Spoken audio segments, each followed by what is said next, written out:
Bienvenidos a Inversiones y Negocios, un programa de economía y geopolítica internacional. Tenemos muchas notas interesantes para ustedes. Espero que lo disfruten.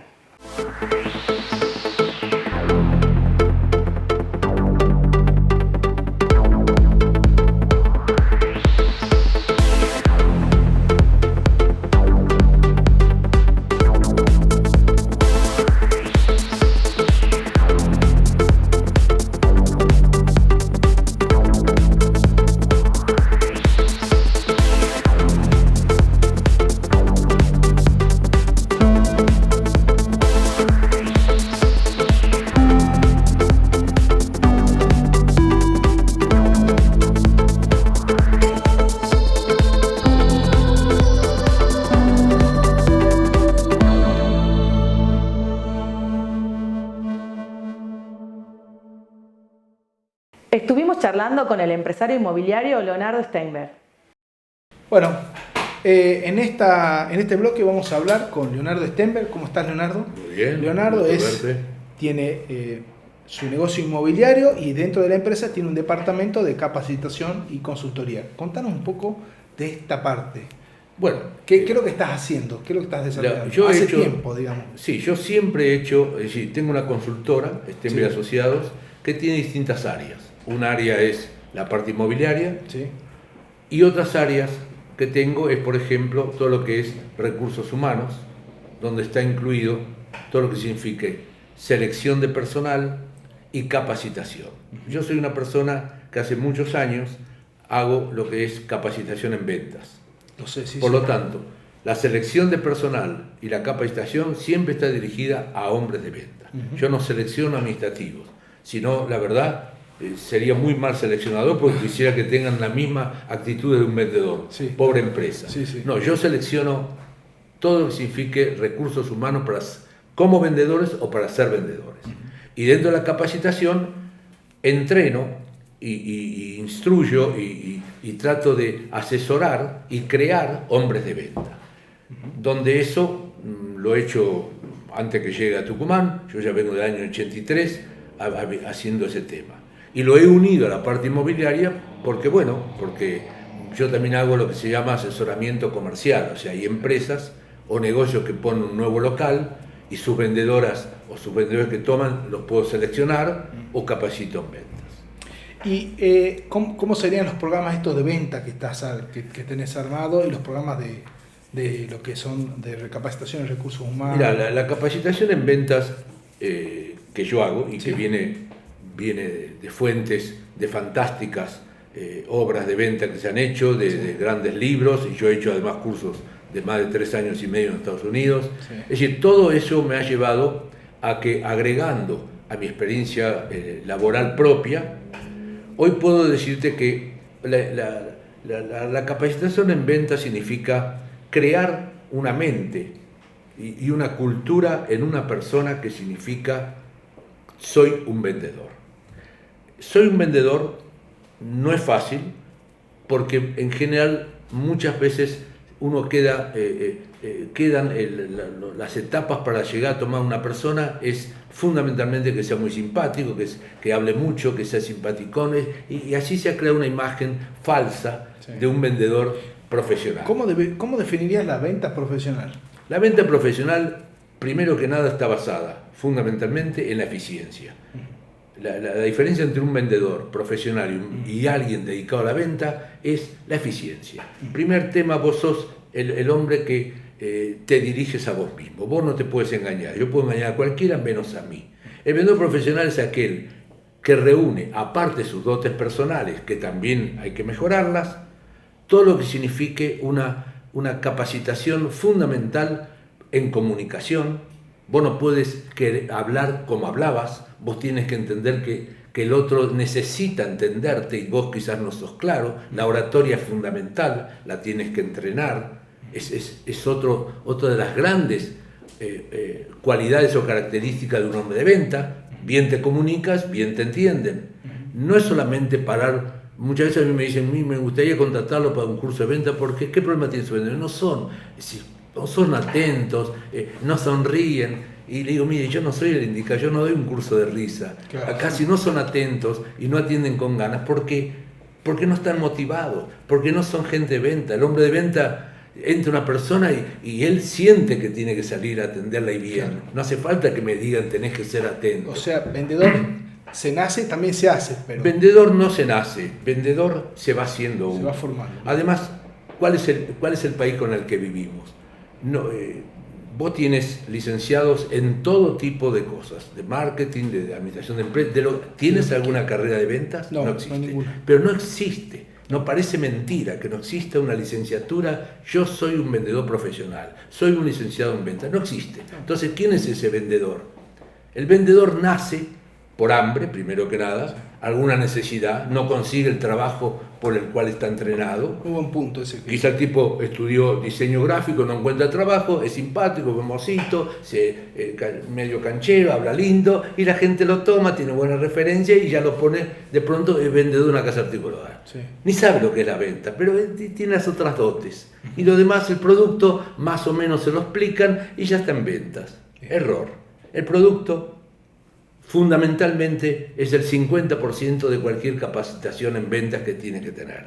Si no conoces el producto, estás improvisando. Este es el país del 20 por 80. Sabes 20 e improvisas el 80. Hay otra ley que es de Pareto que dice 80-20. Esta no, esta al revés. Nosotros hicimos 20-80. Sí. Sé 20 e invento 80. Tienes que saber de producto, tienes que saber todo lo que significa técnicas de venta, cómo llego a hacerte hablar a vos, cómo logro saber lo que necesitas, cuál de todos mis productos es el que a vos te sirve. Todo eso es por medio de preguntas. El vendedor habla, no pregunta. El cliente no habla. El cliente escucha, pues dice muchas gracias, no, y se va. Eso no es venta, eso es atención. Exactamente, es una gran diferencia. Claro, es la enorme diferencia. Es decir, atender al público es importante, atenderlo bien, por supuesto, pero eso no es vender, eso es atender bien. ¿Y cómo ves en Tucumán, en general, digamos, la gente que vende, digamos, no puntualmente en todas las áreas, ¿no? Mirá, yo soy un hombre que una vez nació en Buenos Aires. Sí. Tengo 76 años y hasta los 25 en Buenos Aires. Ahí me crié, ahí empecé a trabajar, ahí estudié.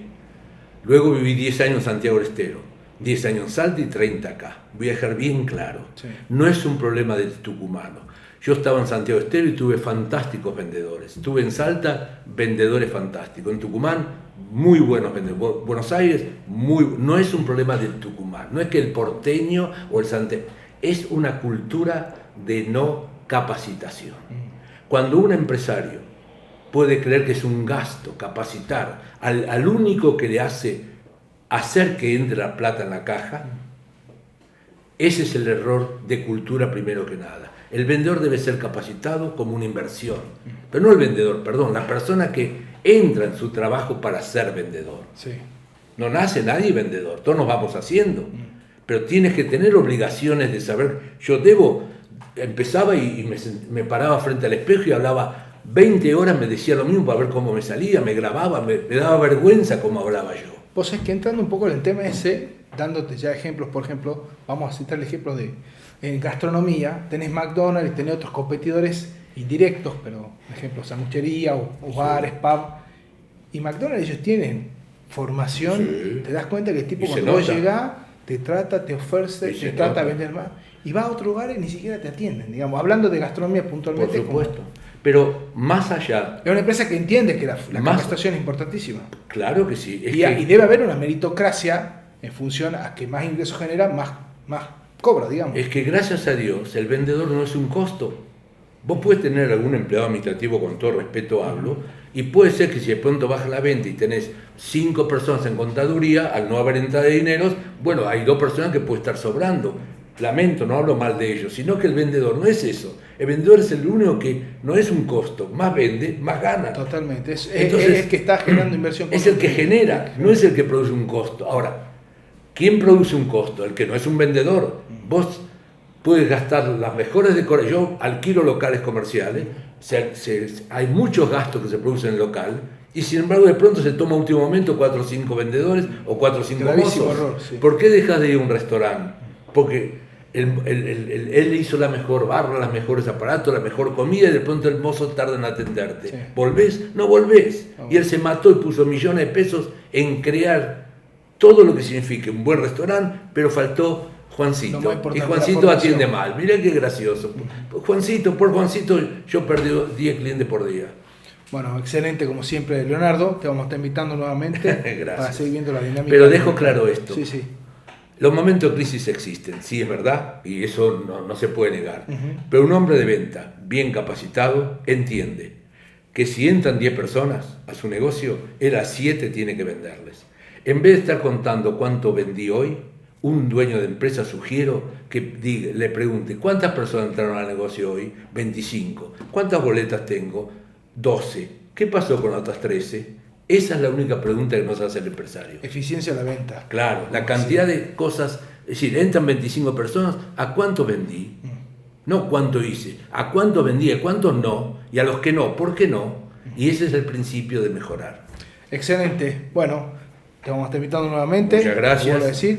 Y nada, excelente la visión que tenéis. Bueno, y nada, ya saben, Leonardo con la parte de la consultoría dentro de la inmobiliaria. Muchas gracias por No, tu gracias invitación, es un gusto. Al contrario, gracias a vos. Vamos a un corte y ya volvemos.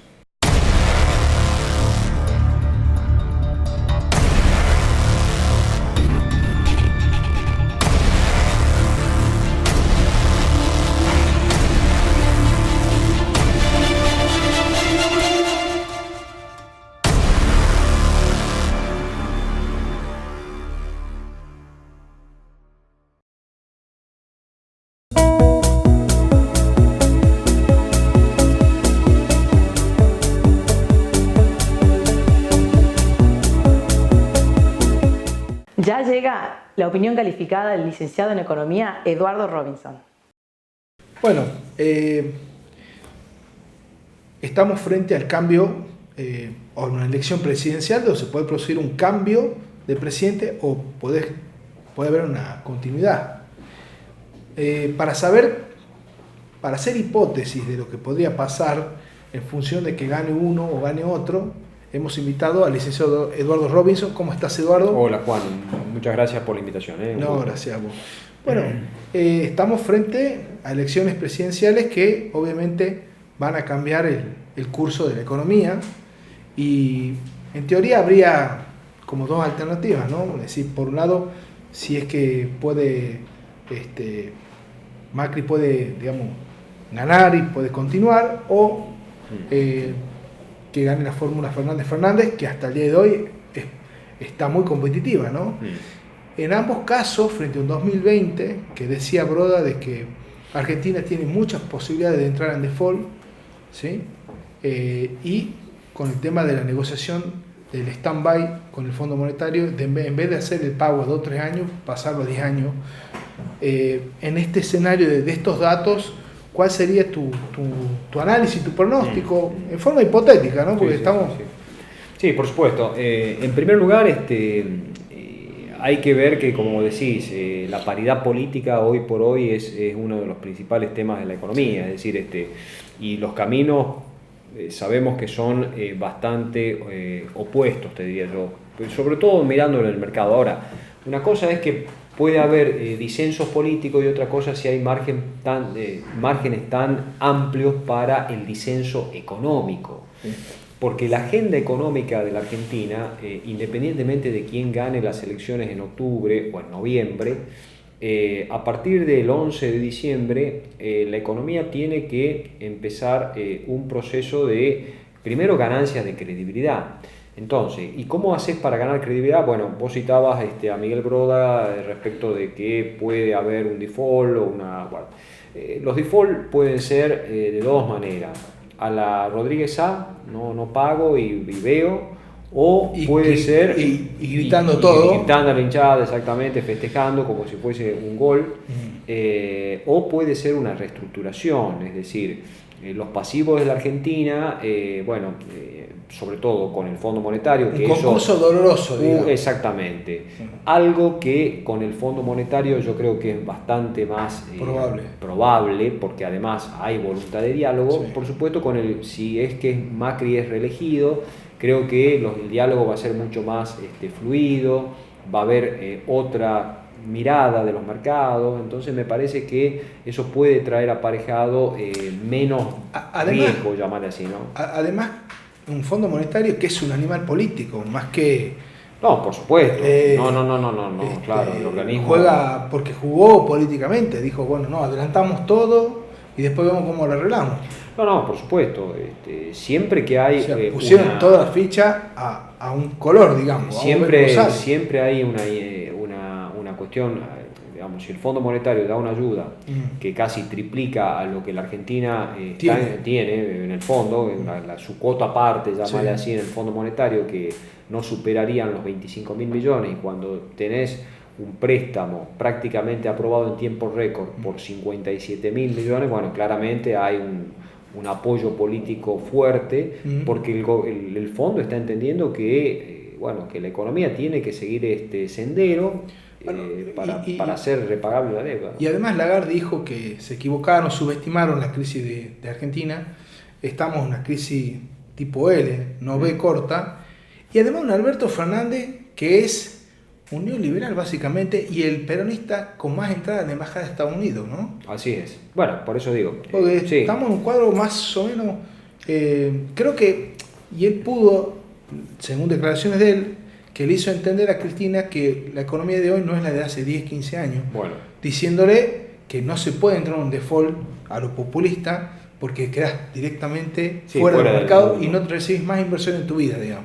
Exactamente. Bueno, eso es lo que tiene que hacer el gobierno. Yo creo que tanto, si gana Alberto Fernández, va a tener que claramente hacer un esfuerzo por credibilidad, porque el problema de Alberto Fernández no es Alberto Fernández, sino lo que está abajo. Quién está atrás de Alberto Fernández, cuál es el equipo, en fin, la visión es totalmente distinta. Entonces, no es tanto la figura de él, sino... sabemos que,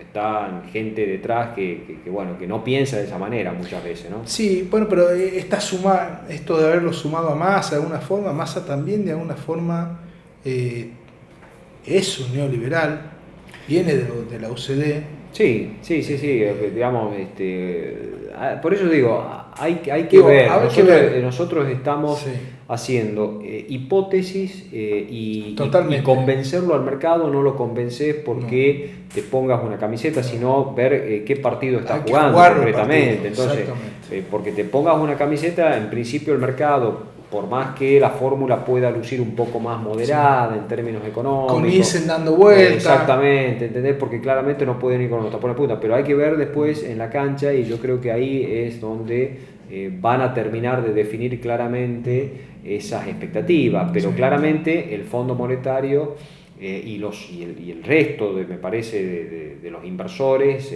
que ya no son organismos internacionales, sino que han comprado bonos de la Argentina, etcétera. Bueno, habrá que ver ahí cómo se va perfilando todo esto. Yo lo que creo es que hay muy poco margen para una cuestión muy populista, digamos. Esto lo va a condicionar la propia economía, porque ahí el gran problema es ir a un populismo light, es decir, a un populismo donde haya mayores regulaciones en los mercados, por ejemplo, empezar con la creación de Junta Nacional de Grano, Junta Nacional de Carne, empezar con todo lo que tiene que ver con un proceso de intervención en los mercados mucho más agresivo. La economía de Gelbart, digamos. Claro, exactamente. Entonces, eso puede llegar a ser un escenario donde vos no vas a llamarle así a libertad de mercado, a una economía limpia, sino que va a una economía más intervenida, y eso va a hacer que la rueda gire más lento. Exactamente, porque ahí ya la inversión no va a ser tan fluida, va a haber miedo para los inversores de comprar o no, porque van a decir, acá hay mucha arbitrariedad en la economía, o sea, un cuadro similar al que vimos durante la gestión de Cristina, sobre todo, donde hay mucho intervencionismo en los mercados, ¿no? Bueno, y eso genera que obviamente no haya prácticamente inversión, empieza el consumo, digamos. Exactamente. Pero para ellos mismos un laberinto sin salida, digamos. Bueno, por eso digo, ese es el riesgo que puede estar latente, donde vos planteás, por ejemplo, sí, yo voy a pagar la deuda, pero en las condiciones que ponga yo. Y además un papa que sale a hablar de lawfare, digamos, de una guerra jurídica, es decir, jugando políticamente, cuando él es un líder, básicamente un líder espiritual. Jugando como un líder político, digamos. Bueno, él lo cuidó a Perón en Puerta de Hierro también. Por eso digo, ya Sí. si le pones un poco las declaraciones del Papa y vas, que en la Argentina Sí. claramente tiene una lectura política por donde lo veas, Sí. entonces, estamos en un escenario que, como te digo, hay poco margen, me parece a mí, para que la economía pueda reactivarse, pueda empezar un proceso de crecimiento más sostenido, si es que incluso ganando Macri o ganando Fernández tienen que llevar adelante una agenda Sí. complicada de reformas, Muchas reformas. Y si no hacen esas reformas, Juan, si vos sos un potencial inversor de la Argentina, vas a decir, los muchachos estos van a seguir en la misma, yo me voy de la Argentina, ¿no? Es que el collar del perro es la reforma laboral, previsional. Y tributaria. Y tributaria. Pero básicamente la que vos mencionabas, las dos en principio, porque Pero las tres son. porque el fondo te va a decir, ustedes quieren un stand-by de 10 años. stand-by de 10 años, hagan la reforma, porque de lo contrario esto no es sostenible. Es decir, con este esquema tributario, con sin reformas previsional, con leyes laborales que no están acomodadas a mercados laborales modernos, va a haber algunas problemáticas ahí, y ahí es donde empiezan a jugar las expectativas, claramente, ¿no? Bueno, excelente como siempre, Eduardo. Gracias, Juan. Un gusto. Hemos hablado en hipótesis. Una hipótesis, así es. Vamos a ver qué pasa. Vamos a ver qué pasa. Muchas gracias. A vos. Vamos a un corte y ya volvemos.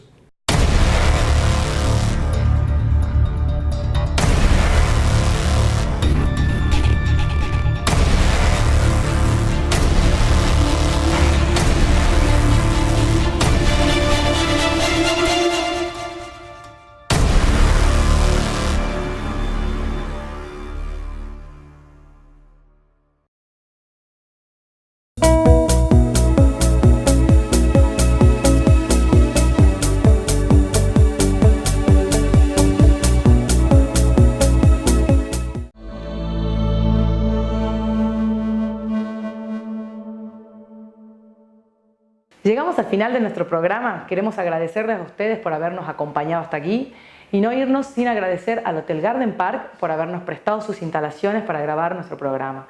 Que tengan una hermosa semana.